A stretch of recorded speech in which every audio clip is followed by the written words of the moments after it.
tulifanya uchaguzi mkuu, uchaguzi ambao ulijikita kwenye ubaguzi wa rangi.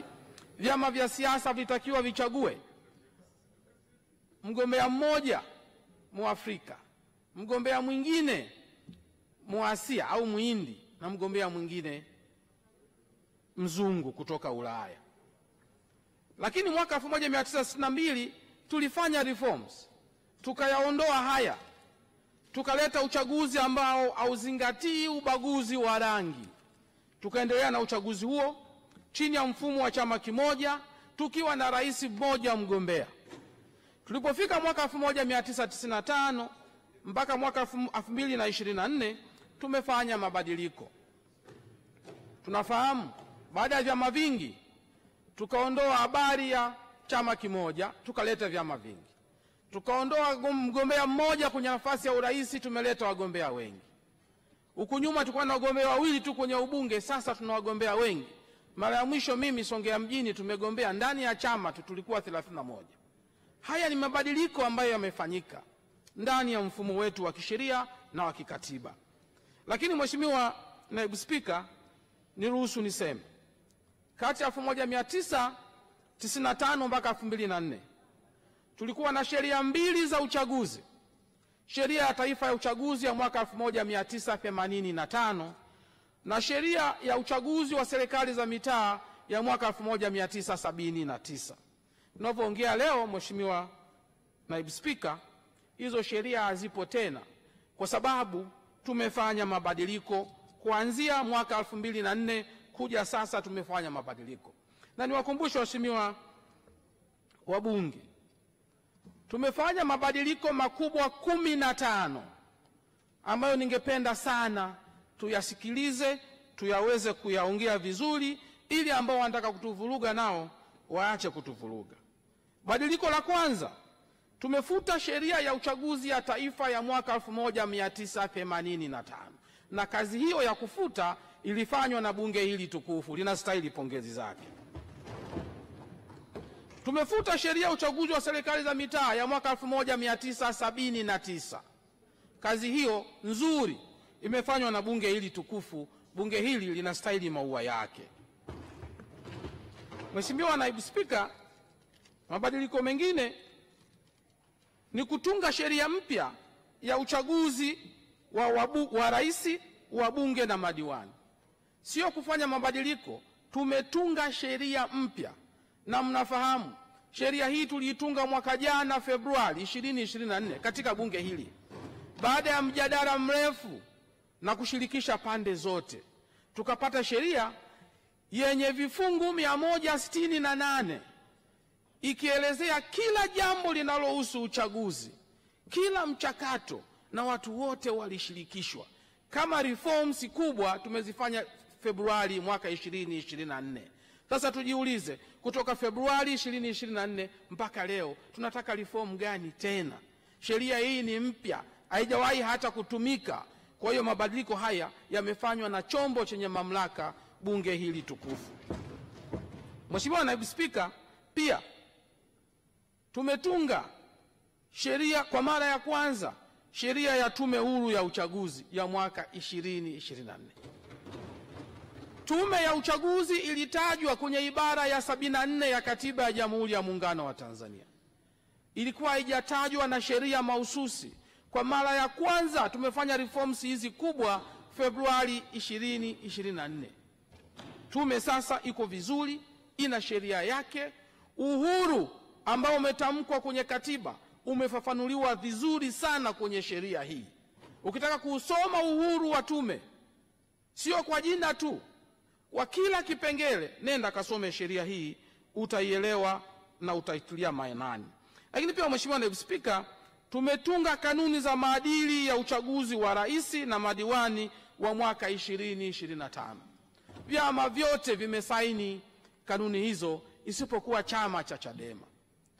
Na Chadema waliamua kutosaini kwa utashi wao, wala kuzuiwa na mtu yoyote, na huwezi kumlazimisha mtu kusaini. Lakini hizi ndio reforms ambazo tumeziweka sasa. Kanuni za uchaguzi za mwaka 2025 ni reforms kubwa ambazo ziko hapa.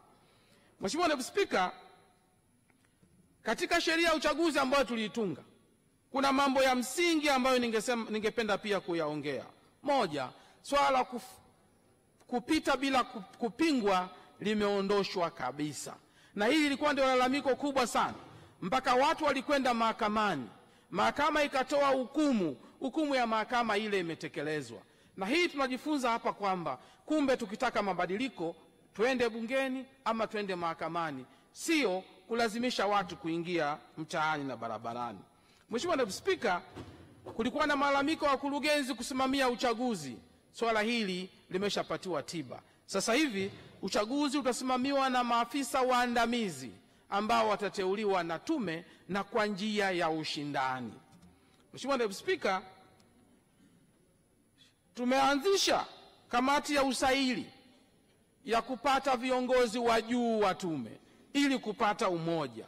Kamati hii inaongozwa na majaji wakuu wa Tanzania na wa Zanzibar. Inaongozwa na mwenyekiti na makamu mwenyekiti wa Tume ya Haki za Binadamu na Utawala Bora, pamoja na mtu mwingine ambaye atateuliwa kutengeneza koramu ya watu watano. Mheshimiwa Naibu Spika, niseme hapa, duniani kote namna ya kufanya uteuzi katika nafasi nyeti kama hizi ni ama ateuliwe na rais, ama ateuliwe na bunge alafu rais aidhinishe, au ateuliwe na chombo huru na rais aweze kuidhinisha. Sasa tume hii ya uchaguzi tungeileta humu bungeni tuiteue sisi, haki isingetetea, kwa sababu sisi tungekuwa tunaandaa majaji wa kuamua shughuli yetu wenyewe. Kwa hiyo chombo hicho ndio chombo muafaka, ndio chombo huru kabisa, na kimezingatia viwango vya kimataifa vya kuhakikisha kwamba tume ya uchaguzi inakuwa huru kama jina lake ambalo limesema. Mheshimiwa Naibu Spika, uteuzi wa mwenyekiti na mkurugenzi pamoja na viongozi wengine wa juu utatangazwa, watu wataomba na watashindanishwa kwenye usaili. Wale waliofudhu ndio watapendekezwa kwa Mheshimiwa Rais kwa ajili ya uteuzi. Jambo hili halijawahi kufanyika toka nchi hii imepata uhuru. Reforms hizi tunazifanya sisi hapa. Sasa tuwaulize ndugu zetu wanataka reforms gani zaidi ya hizi? Mheshimiwa Naibu Spika, reforms imekwenda mpaka magereza. Wafungwa sasa nao wanaruhusiwa kupiga kura. Hii inakwenda sambamba ukisoma na kifungu cha 10 na pamoja na jedwali la 3 linalotupa maelezo haya. Mheshimiwa Naibu Spika, pia kura ya rais inaweza ikapigwa popote pale, sio katika kituo ambacho umejiandikisha. Haya ni mageuzi ambayo yamefanyika makubwa sana. Mheshimiwa Naibu Spika, makosa ya unyanyasaji kijinsia yameingizwa na yamepewa msimamo mkubwa ili uchaguzi wetu sio tu uwe huru lakini pia utende haki. Mheshimiwa Naibu Spika, hatujaishia hapo. Swala la mapingamizi limefafanuliwa vizuri. Wale wasioweza kulielewa wakasome kifungu cha 26 pamoja na kifungu cha 53 kinaelezea mapingamizi. Mheshimiwa Naibu Spika, mimi kama waziri mwenye dhamana ya katiba na sheria niseme kwamba tumefanya reforms nyingi kuanzia mwaka 1961 mpaka leo. Tumekuwa na sheria 8, tumekuwa na kanuni 6, tumeshafuta sheria 2 na tumefanya mabadiliko kwa maana ya amendment sheria 6. Hizo ni reforms kubwa kuliko zote. Nitamke hapa kama waziri mwenye dhamana ya katiba na sheria, dhamana ya kusema kuna uchaguzi au hakuna uchaguzi kwa mjibu wa ibara ya 74 ya Katiba ya Jamhuri ya Muungano wa Tanzania, kwa mjibu wa sheria namba 1 na namba 2 za mwaka 2024 ni Tume ya Uchaguzi ya Taifa, sio mtu mwingine yoyote yule. Mtu mwingine atakayesema hivyo anajivisha joo ambalo sio lake. Tuwaombe Watanzania wampuuze. Mheshimiwa Naibu Spika, jambo la 3 ambalo ningependa kulisema ni umuhimu wa bajeti hii ambayo tumeipitisha safari hii. Bajeti hii sisi tunaita bajeti ya haki, kwa sababu ni bajeti ambayo inaenda kumpa haki Mtanzania. bajeti ambayo inaenda kutoa shibe kwa Watanzania wenye njaa na kiu ya haki. Watapata haki katika kila eneo. Bajeti ambayo inaleta mwanga na unaondoa giza ya dhuluma ya haki kwa Watanzania wanyonge katika kona zote za Jamhuri ya Muungano wa Tanzania. Bajeti ambayo inaenda kufuta chozi la mnyonge aliyokosa haki kwa muda mrefu sana. Bajeti ambayo ni mtetezi wa wananchi wanyonge, hasa wenye migogoro sugu na ya muda mrefu. Ni rai yetu, Mheshimiwa Naibu Spika, waheshimiwa wabunge waweze kutuunga mkono ili kupitia bajeti hii tupeleke haki kwa Watanzania wanyonge ambao wanahitaji zaidi wapate haki hiyo, haki ambayo itawapa usawa, haki ambayo itawapa amani na hatimaye itawapa maendeleo.